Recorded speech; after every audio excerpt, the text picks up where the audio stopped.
나의 생명 되신 주님 앞에 나아갑니다. 주의 흘린 보혈로 정케 하사 받아주소서. 날마다 주를 찬송하겠네. 주의 사랑 줄로서 나를 굳게 잡아매소서. 괴로운 세상 지낼 때 나를 인도하여 주소서. 주를 믿고 나가면 나의 길을 잃지 않겠네. 날마다 주를 찬송하겠네.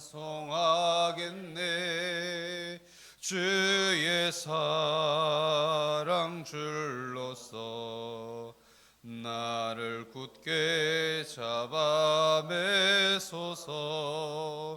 세상 살아갈 때에 주를 더욱 사랑합니다. 밝고 빛난 천국에 나의 영혼 들어가겠네. 날마다 주를 찬송하겠네. 주의 사랑 줄로서 나를 굳게 잡아매소서.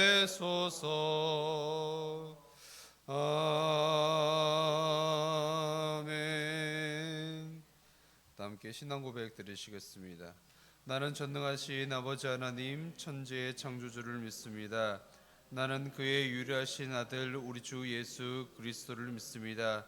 그는 성령으로 잉태되어 동정녀 마리아에게서 나시고 본디오 빌라도에게 고난을 받아 십자가에 못 박혀 죽으시고 장사된 지 사흘 만에 죽은 자 가운데서 다시 살아나셨으며 하늘에 오르시어 전능하신 아버지 하나님 우편에 앉아 계시다가 거기로부터 살아있는 자와 죽은 자를 심판하러 오십니다. 나는 성령을 믿으며 거룩한 공교회와 성도의 교제와 죄를 용서받는 것과 몸의 부활과 영생을 믿습니다. 아멘. 함께 보실 말씀 찾도록 하겠습니다. 구약성경 예레미야 16장입니다. 예레미야 16장 1절에서 13절에 있는 말씀입니다. 구약성경 예레미야서 16장 1절에서 13절입니다. 제가 가진 성경 구약 1076면에 있습니다. 한 절 한 절 교독해서 읽도록 하겠습니다. 제가 먼저 읽습니다. 여호와의 말씀이 또 내게 임하여 이르시되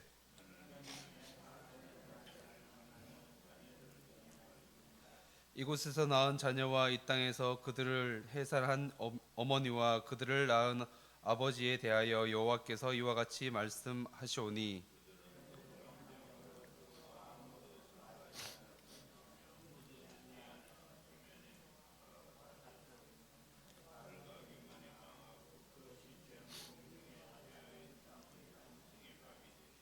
여호와께서 이와 같이 말씀하시되 초상집에 들어가지 말라. 가서 통곡하지 말며 그들을 위하여 애곡하지 말라. 내가 이 백성에게 나의 평강을 빼앗으며 인자와 사랑을 제함이라. 여호와의 말씀이니라.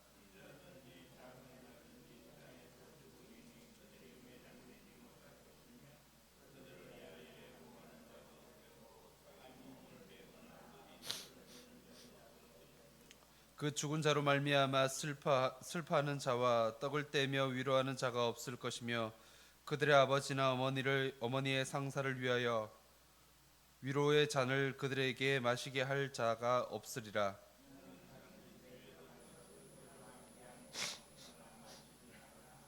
만군의 여호와 이스라엘의 하나님께서 이와 같이 말씀하시니라. 보라, 기뻐하는 소리와 즐거워하는 소리와 신랑의 소리와 신부의 소리를 내가 내 목전 내 시대의 이곳에서 끊어지게 하리라.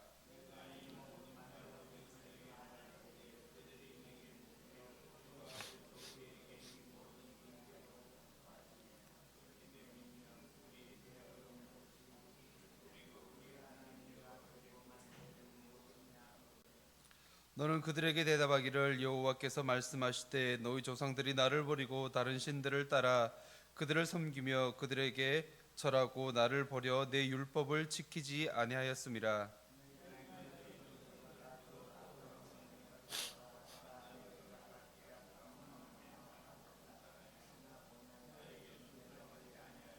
다 함께 읽습니다. 내가 너희를 이 땅에서 쫓아내어 너희와 너희 조상들이 알지 못하던 땅에 이르게 할 것이라. 너희가 거기 주애로 다른 신들을 섬기리니 이는 내가 너희에게 은혜를 베풀지 아니함이라 하셨다 하라. 아멘. 자, 오늘 본문의 말씀을 가지고 삶으로 심판을 살아내다라는 제목으로 함께 말씀을 생각해 보고자 합니다. 오늘 본문은 예언자 예레미야의 상징적인 행동들이 1절에서 9절까지 나타나고 있습니다. 그리고 그 이후에 10절에서 12절에는 심판에 대한 정당성을 하나님께서 우리에게 말씀을 해주고 있는 부분이 나타나고 있습니다. 예언자라고 하면 여호와 하나님의 말씀을 받아 전달하는 자입니다. 그들은 구두로 하나님의 말씀을 선포하였던 것을 우리는 성경을 통해서 잘 알 수가 있습니다. 하지만 예레미야는 조금 독특한 선지자 중에 한 사람으로 우리는 볼 수가 있습니다. 예레미야 선지자는 구두로만 하나님의 말씀을 전하기보다 가끔씩 다른 방식으로 하나님의 말씀을 전하기도 하였습니다. 특별히 오늘 본문에 나타나는 말씀이 구두로 말씀을 전하기보다 그의 삶으로, 행동으로, 상징적인 행동을 통해서 하나님의 말씀을 이스라엘 백성들에게 전하였던 것입니다. 예레미야는 특별히 삶을 통해 하나님의 말씀을 전하는 선지자였습니다. 오늘 본문에 예레미야에게 임한 하나님의 말씀은 두 가지의 금지 명령이 나타나고 있었습니다. 첫 번째로는 너는 아내를 두지 말라라는 것입니다. 그리고 그 이어서 또 같이 나타나는 것이 자녀를 두지 말라라는 것입니다. 앞서 예언자는 하나님의 명령을 받아 백성들에게 선포하는 자였다라고 말씀을 드렸습니다. 그러한 선포할 하나님의 말씀이 예레미야에게 임하였다라고 합니다. 하지만 오늘 말씀에는 선포해야 할 하나님의 말씀이 임하기보다 살아가야 할, 또한 상징으로 보여야 할 하나님의 말씀이 예레미야에게 보여진 것입니다. 하나님의 말씀이 임한 것이 아니라 행위가 그에게 보여졌습니다. 행동들이 그에게 들려진 것입니다. 예언자는 말로만 선포하는 것이 아니라 행동으로 말씀을 선포하는 자이며, 오늘 말씀을 통해 이것이 상징적인 행동임을 우리에게 보여주고 있습니다. 아내를 맞이하지 말라라고 하는 것은 고대 사회에서는 고대 사회의 상황과는 아주 상반된 내용입니다. 아내를 맞이하고 많은 자녀를 출산하는 것은 고대 사회에서 있어서 큰 축복으로 여겼기 때문입니다. 하지만 그와 달리 자녀를 출산하지 못하는 것은 큰 불행으로 간주하였던 것입니다. 자녀를 가진다라는 것은 전제 조건 자체가 결혼을 한 상태에서 자녀를 갖게 되는 것이죠. 그러나 자녀를 갖게 되는 또 다른 방법도 하나가 있지 않습니까? 또 맞아 드리는 방법, 양자의 의미도 있지 않습니까? 그것조차도 예레미야에게는 하지 말라라는 것이었습니다. 예레미야는 혼인 금지라는 명령을 하나님으로부터 받았습니다. 이는 두 번째 금지 명령과 연결이 되고 있습니다. 자녀의 출산과도 연결이 되어 있다라는 것입니다.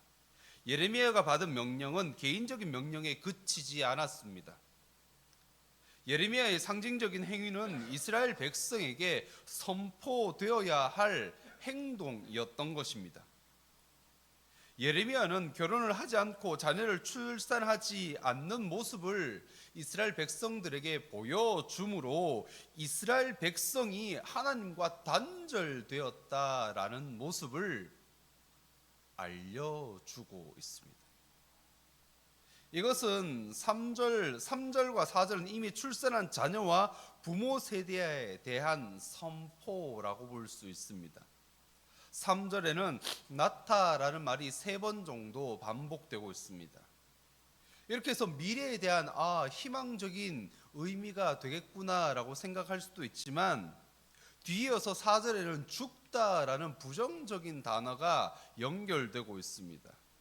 죽음과 애곡하다, 매장하다라는 용어가 사용돼서 암울한 시대가 우리에게 도래되고 있다라는 것을 알 수 있는 것입니다.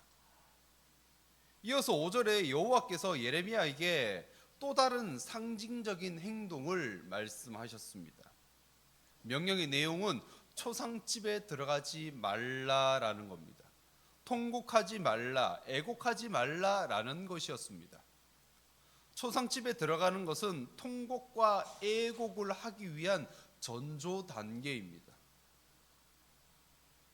이는 3절과 4절과도 동일하게 연결되기도 합니다. 하나님께서는 예레미야를 통해 충격적인 이야기를 전해 주셨습니다. 이것은 내가 이 백성에게서 나의 평강을 빼앗으며 인자와 사랑을 제함이라 라고 말씀을 하셨습니다. 평강이라는 것은 샬롬인 것입니다. 신실함과 자비와 동정 이 모든 것을 제하였다라고 하나님께서 예레미야에게 말씀을 해주셨습니다. 이 3가지 단어는 구약에서 가장 큰 의미를 둘 수 있는 단어들입니다. 하나님께서 이 3 단어를 이스라엘 백성들에게서 완전히 제했다라고 말씀하시는 것은 하나님의 평강과 사랑과 자비의 하나님이시기를 그만두겠다라는 뜻은 아닙니다. 그 뜻이 아니라 이스라엘 백성들이 평강이 없는 상태임에도 불구하고 하나님께서 우리에게 평강을 주셨어 라고 말하는 거짓 예언자들의 말을 듣기를 좋아했던 것을 이제 그만두겠다라고 하시는 겁니다. 하나님의 결심이 이 말씀 속에 담겨 있다라는 겁니다. 그들은 하나님의 사랑과 자비에 호소하기를 좋아했지만 진실한 회개가 없었습니다. 그러한 상황 가운데서 하나님께서 하나님의 평강과 사랑과 자비는 심판을 행하시기 위해서 그들에게서 이제 거두어 드리겠다라는 의미로 우리는 보아야 할 것입니다. 이처럼 예레미야에게 초상을 당한 사람들과 함께 애곡하지 말라라고 명령하신 것은 회개하지 않는 사람들에 대한 하나님의 자비를 거두겠다라는 것을 말씀합니다. 하지만 6절에 다가올 큰 재앙과 죽음과 파괴의 규모의 크기의 얕은 애도와 위로와 같은 관습에 따른 그런 쓸모없는 것을 그만두라라는 것과도 연결되기도 합니다. 8절 이하에도 다시금 하나님의 금지 명령이 나타나고 있습니다. 하나님께서는 예레미야에게 초상집에도 들어가지 말라라고 하신 것처럼 이제는 반대로 잔치집에도 참석하지 말라, 잔치집에도 들어가지 말라라고도 말씀을 하십니다.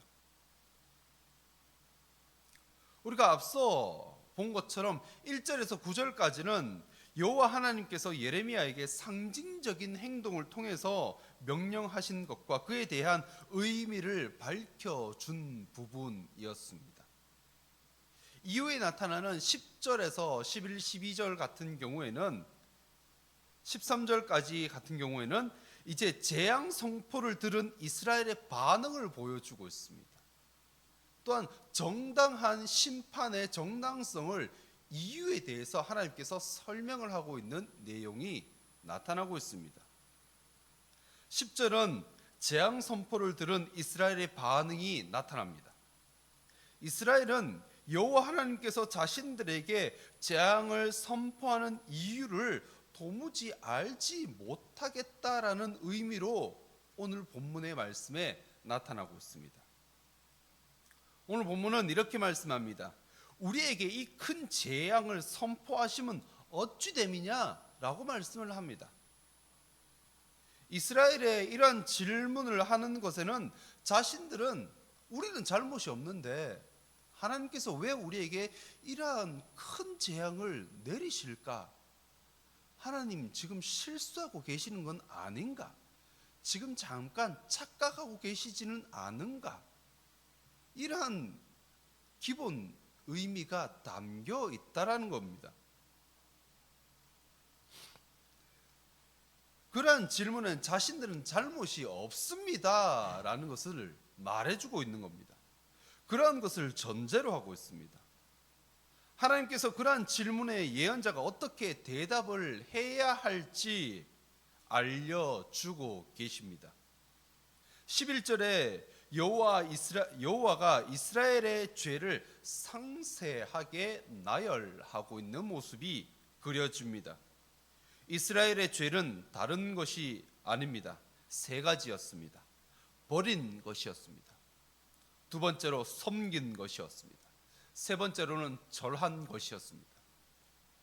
이스라엘은 왕이신 하나님을 버렸습니다. 그들은 이스라엘의 왕인 하나님을 버린 동시에 다른 우상을 섬긴 것이었습니다. 또한 그들은 그 이방 신들에게 절하였습니다. 그들의 죄는 조상들보다 더 악한 것으로 하나님께서 말씀을 하고 계십니다. 이렇게까지 큰 재앙을 선고받을 만큼 이스라엘의 죄악은 컸던 것입니다. 조상들이 늘 다른 신을 섬기고 여호와를 버렸는데 지금의 유다는 그 조상들보다 더 큰 죄악을 행하고 있었기 때문이었습니다. 더 완악한 마음으로 불순종을 하였기 때문에 하나님께서는 예레미야에게 이스라엘의 죄를 나열하고 있는 것입니다. 이제 오늘 말씀을 정리하고자 합니다. 예레미야가 예언자로 소명받는 순간 그는 여호와의 말씀을 전해야만 했었습니다. 예언자는 전하고 싶지 않는 말까지도 전해야만 했던 겁니다. 자신이 스스로 결정해서 나는 이 말을 전할 거야, 나는 이 말은 전하지 않아야지 라고 하는 것이 아니라 하나님의 말씀이 임하였을 때 그 말씀을 있는 그대로를 전하는 자가 선지자, 예언자였던 겁니다. 그러나 오늘 본문에는 특별히 말씀을 전하기보다 삶으로, 행동으로 보여야 했던 것이 나타나고 있습니다. 이렇게 예언자의 삶은 말씀으로 전하기도 하였지만 그의 삶으로, 그의 행동으로 하나님의 말씀을 나타내야 하기도 했던 것입니다.